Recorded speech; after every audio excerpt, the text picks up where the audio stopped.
1001 Arabian രാത്രികൾ.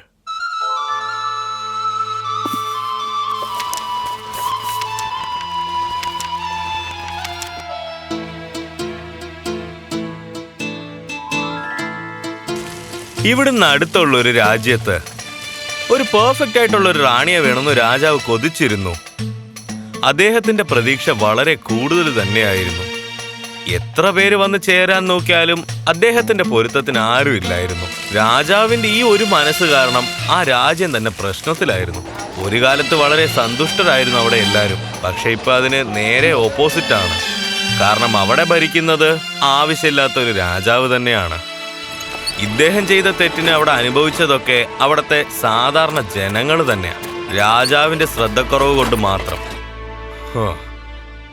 എന്നെപ്പോലെ ആരും ഇവിടെ ഒന്നും നോക്കുന്നില്ല. പെർഫെക്റ്റ് ആയ ഒരു റാണി എന്തായാലും ഉണ്ടാവും, എനിക്കതിൽ ഉറപ്പുണ്ട്. ക്ഷമിക്കണം, നിങ്ങൾ എന്താ പ്രതീക്ഷിക്കുന്നതെന്ന് എനിക്ക് മനസ്സിലാവുന്നുണ്ട് രാജാവേ. പക്ഷെ ഈ രാജ്യം കുറച്ച് പിന്നോട്ടാണ്. മനസ്സിലാവുന്നുണ്ട്. ഞാൻ ചെയ്യാത്ത പണികളെല്ലാം ചെയ്തു തീർത്തേക്കാം. അതിനുവേണ്ടി തന്നെയാണ് ഞാൻ ശരിക്കും പെർഫെക്ഷൻ തന്നെ പ്രതീക്ഷിക്കുന്നത്. കാരണം എന്റെ ജനങ്ങൾക്കും അതാണ് ആവശ്യപ്പെടുന്നത്. വളരെ നല്ലത് രാജാവേ. എന്ന് വെച്ചാൽ നമ്മൾ തേടുന്നത് കുറച്ചുകൂടെ കൂട്ടണം എന്നാണ്. ഇനിയും വേറെ പല രാജ്യത്തു നിന്നും അന്വേഷിക്കണം. ഇതാണ് ശരി. പറഞ്ഞതുപോലെ തന്നെ ചെയ്തു. ഒരു വലിയ ചടങ്ങ് തന്നെ നടത്തിയിരുന്നു. ഓരോ സ്ഥലത്തു നിന്നും പൊരുത്തപ്പെട്ടവരെയെല്ലാം വിളിച്ചിരുന്നു അവര്. മഹാരാജാവേ, ഞാൻ വിശ്വാസത്തിനും സ്നേഹത്തിനും പേരുകേട്ടവളാണ്. എന്റെ മനസ്സറിഞ്ഞ് ഞാൻ നിങ്ങളുടെ കൂടെ നിൽക്കാം. വളരെ നല്ല കാര്യം. പക്ഷേ നിങ്ങളുടെ അടുത്ത് എന്തോ ഒരു കാര്യം കുറവുണ്ട്.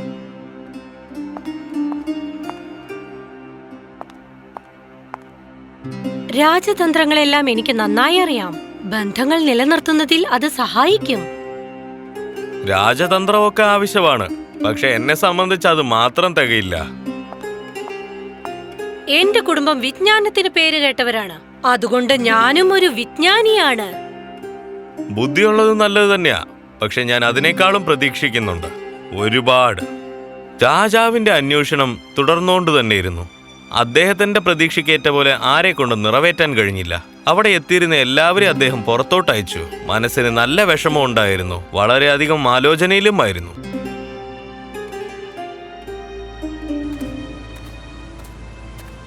നീ കാര്യം അറിഞ്ഞോ? രാജാവ് മറ്റൊരാളെയും വേണ്ടെന്ന് പറഞ്ഞെന്ന്. മാർക്കറ്റാണെങ്കിൽ കാര്യമാണ്. കച്ചവടം ഒട്ടുമില്ല. ഉള്ള പൈസ വെച്ച് തന്നെ പിന്നെ മറിക്കുന്നത്. ഇങ്ങനെ പോയാൽ പട്ടിണി കിടന്ന് മരിക്കേണ്ടി വരും. ഈ രാജ്യം തന്നെ ഇങ്ങനെ പോവുകയാണെങ്കിൽ പിന്നെ ഇത് ഭരിക്കാൻ എന്തിനാണ് റാണിയുടെ ആവശ്യം? ആ രാജ്യത്ത് കഷ്ടപ്പാടും ദിവസം തോറും കൂടിക്കൊണ്ടിരുന്നു. പക്ഷെ തലയെഴുത്തൊരു കാര്യം ഉണ്ടല്ലോ.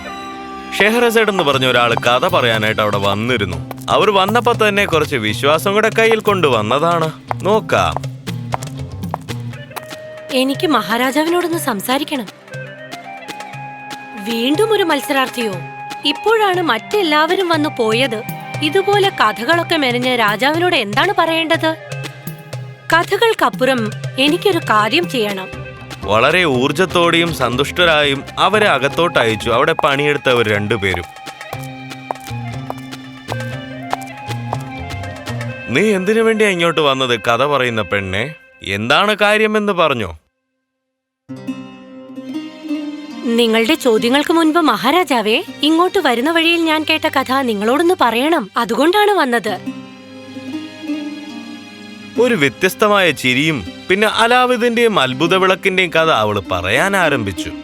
പണ്ടൊരു കാലത്ത് ഒരു സാധാരണ പയ്യൻ, അലാവുദ്ദീൻ എന്നാണ് പേര്. വേറെ ആരുടെ കയ്യിലുമില്ലാത്ത ഒരു വിളക്കുണ്ടായിരുന്നു അവന്റെ കയ്യിൽ. അതൊന്ന് തടവിക്കൊടുത്താൽ അതിൽ നിന്ന് വളരെയധികം ശക്തിയുള്ള ഒരു ഭൂതം വരും. നമ്മൾ ആഗ്രഹിക്കുന്ന കാര്യങ്ങൾ അത് ചെയ്തു തരും. രാജാവിന് ആ കഥ ഇഷ്ടപ്പെട്ടില്ലേലും ഷെഹ്റസാദിനെ കണ്ടുകൊണ്ടിരുന്നു. അവളെ കണ്ടപ്പോ എന്തോ ഒരു മാന്ത്രിക ഫീലിംഗ് കിട്ടി.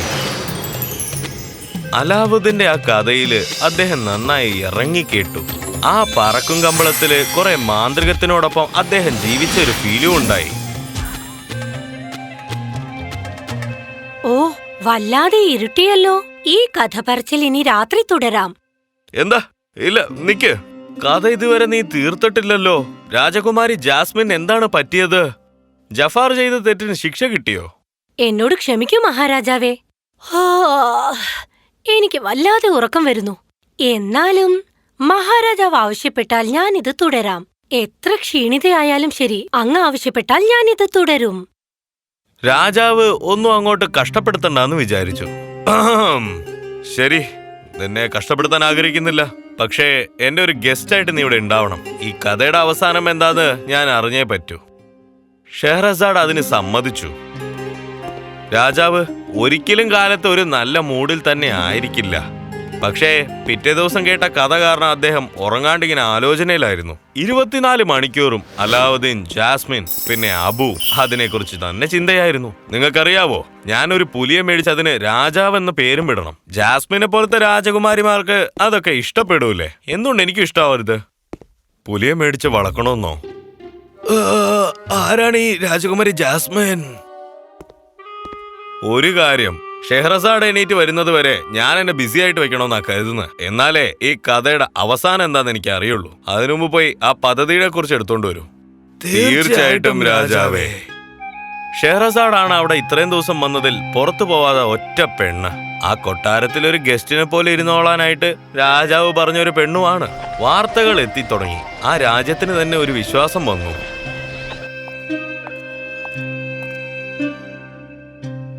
ദൈവം ഇത് വരൂ. ഞാൻ ഇന്നലെ രാത്രി ഒരു ബോള കണ്ണടച്ചിട്ടില്ല.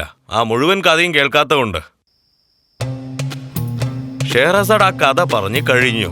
രാജാവ് അതിന് വളരെ ഷോക്കുമായി. വാവ്, അലാവുദ്ദീന്റെയും ആ ജീനിയുടെയും ഉള്ള ഒരു ഫ്രണ്ട്ഷിപ്പ് നല്ല രസമുണ്ടായിരുന്നു. പിന്നെ ചില സമയങ്ങളിൽ ഭൂതം തന്റെ മാസ്റ്ററുമായി വളരെ അടുപ്പത്തിലാണ്. വഴി കാണിച്ചു കൊടുക്കുന്നത് മാസ്റ്ററുടെ കടമയായിരുന്നു. നമ്മുടെ മീൻപിടുത്തക്കാരെ പോലെ ഭൂതത്തെ ഇടയ്ക്കിടെ വെള്ളത്തിനടിയിലേക്ക് പറഞ്ഞു വിടുമായിരുന്നു. ഒരു മിനിറ്റ്, മീൻ പിടിക്കുന്നവരോ? മഹാരാജാവേ, നിങ്ങളെ ഉണർത്തിയിരിക്കുന്നതിൽ ക്ഷമിക്കൂ. രാത്രി മുഴുവൻ നിങ്ങൾ ഉറങ്ങിയിട്ടേയില്ല. ഇല്ല, സാരമില്ല, എനിക്ക് കുഴപ്പമൊന്നുമില്ല. ഞാൻ നിങ്ങളോടൊരു കാര്യം പറയട്ടെ മഹാരാജാവേ. മീൻപിടുത്തക്കാരുടെയും ഭൂതത്തിന്റെയും കഥ ഞാൻ നിങ്ങളോട് നാളെ പറയാം, നിങ്ങൾ ഉണർന്നിരിക്കുമ്പോൾ. അപ്പോഴേ നിങ്ങൾക്ക് എന്നെ പ്രോത്സാഹിപ്പിക്കാൻ പറ്റൂ. പിന്നെ എന്തിനാ ഇത്ര തിരക്ക്? രാജാവ് ആ ഉറക്കപ്പീച്ചി തന്നെ തലയും ആട്ടിക്കൊടുത്തു. അതുകൊണ്ട് ഷെഹ്റസാഡിന് പിന്നെയും കൊട്ടാരത്തിൽ താമസിക്കാൻ പറഞ്ഞു. അദ്ദേഹത്തിന്റെ മുറിയിലോട്ട് അദ്ദേഹം പോയി.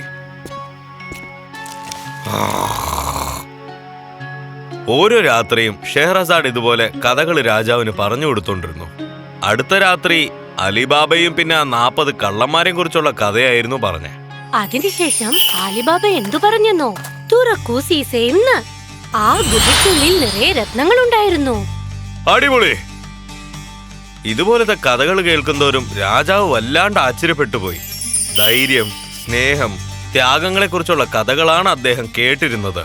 ഓരോ കഥയിലും ഷെഹ്റസാഡ് പറഞ്ഞതിൽ മായങ്ങളുണ്ടായിരുന്നു. പതിയെ പതിയെ പുതിയ കഥകളും തുറന്നു. മെല്ലെ മെല്ലെ രാജാവിന്റെ മനസ്സും തുറന്നിരിക്കുന്നു. ആ രാജ്യവും ചെറുതായിട്ട് നല്ല രീതിയിൽ മികച്ചു വന്നു. പുതിയ നിയമങ്ങൾ വന്നു. അതുകൊണ്ട് കച്ചവടങ്ങളും കൂടിയിരിക്കുന്നു. പകൽ സമയത്ത് മുഴുവൻ നല്ല രീതിയിൽ പണിയെടുത്തിട്ട് വൈകിട്ടാവുമ്പോഴേക്കും കാത്തിരിക്കും രാജാവ്. വെറുതെ കഥ കേൾക്കാൻ മാത്രമല്ല, അവൾക്ക് വേണ്ടിയുമാണ്. ഷെഹ്റസാഡ് ഓരോ രാത്രിയും ആ പെണ്ണിന്റെ അടുത്തിരുന്ന കഥ കേൾക്കുന്ന സമയത്ത് അദ്ദേഹത്തിന് തന്നെ അറിയാണ്ട് അദ്ദേഹത്തിന് അവളെ ഇഷ്ടപ്പെടാൻ തുടങ്ങി. ഒരു രാത്രി സിന്ധുബാദും സെയിലർ കഥയും അവൾ പറഞ്ഞു. വളരെ ധൈര്യമുള്ള ഒരാളാണ്.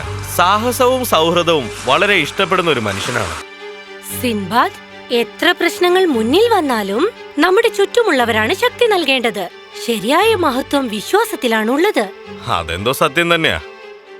ഷെഹ്റസാഡിന് കഥ പറയുന്നത് പെട്ടെന്ന് തന്നെ തീരുമെന്നറിയാം. ഓരോ കഥയിലും രാജാവിന്റെ തീരുമാനം മാറുന്നത് അവൾ കൺകൂടെ കണ്ടു. ആ രാജ്യം നല്ലപോലെ വളർന്നു വന്നു. തീരുമാനങ്ങളും നല്ല രീതിക്ക് പെട്ടെന്ന് എടുക്കുമായിരുന്നു. രാജാവ് ജനങ്ങൾക്ക് വേണ്ടി ശ്രദ്ധ നൽകി. നമ്മളിപ്പോ ഏത് കഥയാ കേൾക്കാൻ പോകുന്നതെന്ന് വെച്ചാൽ, രാജകുമാരൻ കമറാൽ ജമ്മനും പിന്നെ രാജകുമാരി ബഡോറയും. 2 പറ്റിക്കപ്പെട്ട ജീവനാണ്. തലയെഴുത്തുകൊണ്ട് മാത്രം ഒരുമിക്കാൻ പറ്റാത്ത 2 പേരായിരുന്നു. വളരെ ദൂരെയുള്ള ഒരു രാജ്യത്ത് നല്ല 2 പേർ ജീവിച്ചിരുന്നു. രാജകുമാരൻ കാമറാൽ ജമാൻ, പിന്നെ രാജകുമാരി ബഡോറ.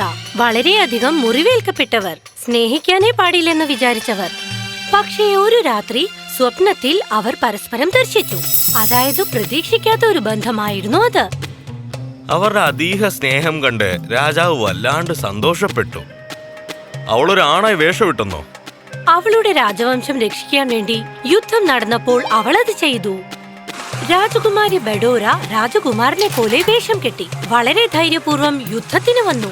തന്റെ യഥാർത്ഥ രൂപം മറച്ച് പ്രജകളെ സംരക്ഷിക്കാൻ വന്നു. ചില സമയങ്ങളിൽ ധൈര്യം കാണിക്കണം, നമ്മൾ ആരെന്ന് വെളിപ്പെടുത്താതെ തന്നെ.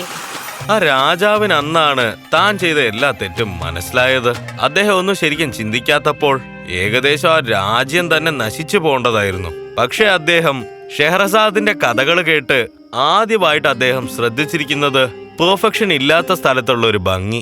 അവരുടെ ജനങ്ങൾ ജീവിക്കുന്ന ജീവിതം കണ്ട് അദ്ദേഹം ആശ്ചര്യപ്പെട്ടു. കപ്പൽ മറിഞ്ഞാലും നമ്മുടെ വേഷം മാറിയാലും പിരിഞ്ഞു പോയാലും പരീക്ഷിക്കപ്പെടും. എല്ലാം അവരെ പഠിപ്പിച്ചത് സ്നേഹം എന്ന് പറയുന്നത് എളുപ്പമുള്ള ഒരാളെ കണ്ടെത്തുകയല്ല, അവർ വിശ്വാസമുള്ളവരായിരിക്കണം. എന്റെ ജനങ്ങൾ എന്നോട് ക്ഷമിക്കുവോ ഷെഹ്റസാഡ്? അവളുടെ പേര് രാജാവ് നാവം കൊണ്ട് ചൊല്ലിയപ്പോൾ അവൾക്കാകെ മനസ്സിലൊരു പുതുമ നൽകി. അന്നാണ് അവൾക്ക് രാജാവിന് ഒരുപാട് ഇഷ്ടമായ. എല്ലാവരും മനുഷ്യരാണ് മഹാരാജാവേ, അത് മനുഷ്യന്റെ ഗുണമാണ്. അങ്ങനെയെങ്കിൽ നിങ്ങൾക്കും നിങ്ങളുടെ മക്കളോട് സ്നേഹത്തോടെ പെരുമാറാൻ കഴിയും. നിങ്ങൾക്കും അത് തിരിച്ചു കിട്ടും. നീ എന്റെ ഒപ്പമുണ്ടെങ്കിൽ ഈ ലോകം തന്നെ എനിക്ക് ഭരിക്കാൻ കഴിയും ഷെഹ്റസാഡ്. ഞാൻ മറന്നുപോയ ലോകത്തിനെയാണ് നീ എനിക്ക് കാണിച്ചു തന്നെ. ദയ, സഹായം, സ്നേഹം, ഇതാണ് ഈ ലോകം. ഇനിയുള്ള കാലം നീ എൻ്റെ ഒപ്പം ഉണ്ടാവുമോ? ഇനി അത്രേ ഉള്ളൂ. അവളുടെ ജീവിതത്തിൽ ആദ്യമായിട്ട് കഥ പറയുന്നവരെ കൊണ്ടൊന്നും സംസാരിക്കാൻ പറ്റാണ്ടായി. 1001 രാത്രിയിലെ കഥകൾക്ക് ശേഷം കഥകൾ പറഞ്ഞ് ഷെഹ്റസാഡിന് കിട്ടിയ സമ്മാനമാണ് പ്രശ്നത്തിലുണ്ടായിരുന്ന രാജാവിനെ പുറത്തു കൊണ്ടുവന്നത്. പിന്നെ തനിച്ചിരുന്നവരെ സ്നേഹം കാണിപ്പിച്ചു കൊടുത്തതും. രാജാവും ഷെഹ്റസാഡും കല്യാണം കഴിച്ചു.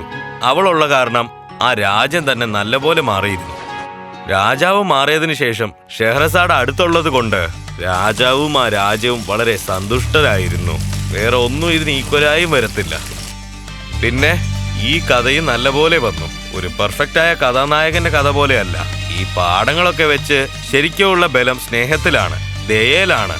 കുറവുകൾ സമ്മതിക്കുന്നതിലും ഒരു സ്നേഹമുണ്ടാവും എപ്പോഴും.